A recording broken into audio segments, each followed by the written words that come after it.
Welcome to 1001 Bedtime Stories of World War II by Wayne Perkins. And these stories are based on my book, The Last Flight of the Daisy May, a story of heroism and hope at 17,000 feet.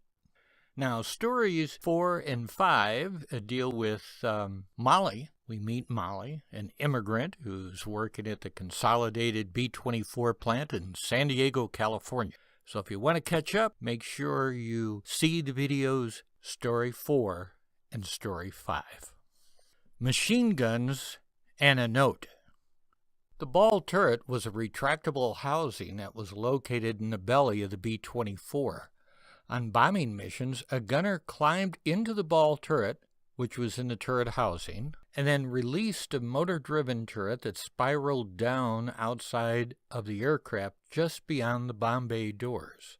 The ball turret, or belly gunner, climbed into the ball turret while still inside the bomber, and then lowered himself and the plexiglass turret down to the outside of the aircraft while the bomber was thousands of feet above the ground.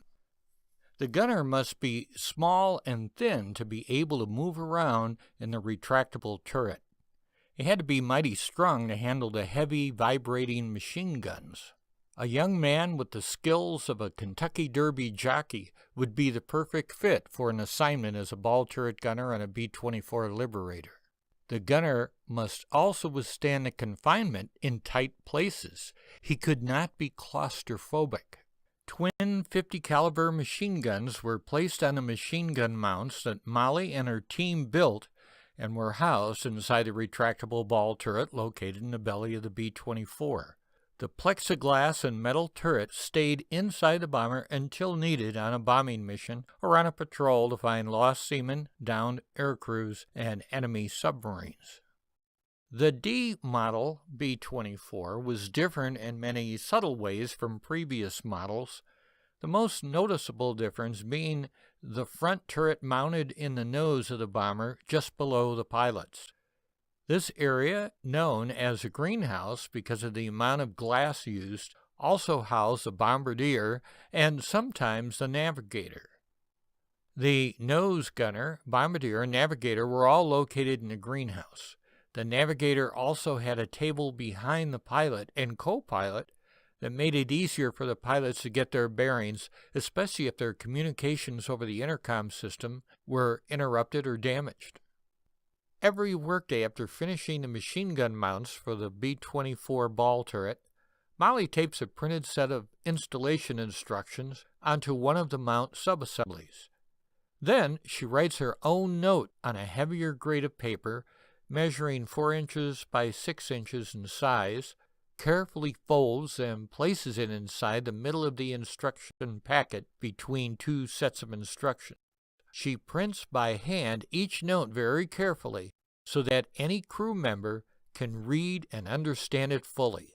She prints rather than writes because she is left-handed. When she was a child growing up in the old country, as she always referred it, she had been disciplined for using her left hand to print or write, scolded in public for using a knife, fork, or spoon with her left hand.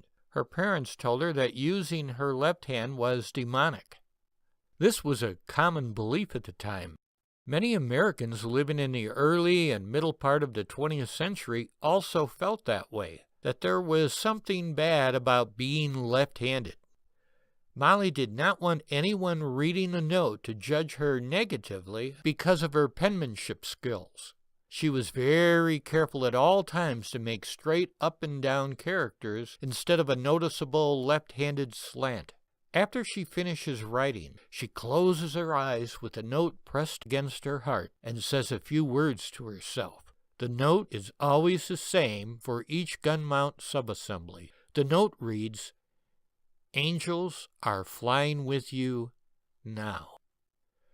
Molly knows a ball turret gunner will eventually find her taped instructions when he inspects the equipment to make sure the guns are mounted properly before going into battle.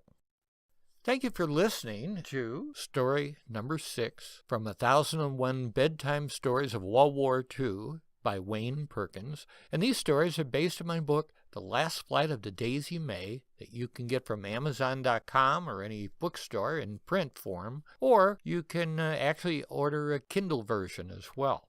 Thank you very much for listening.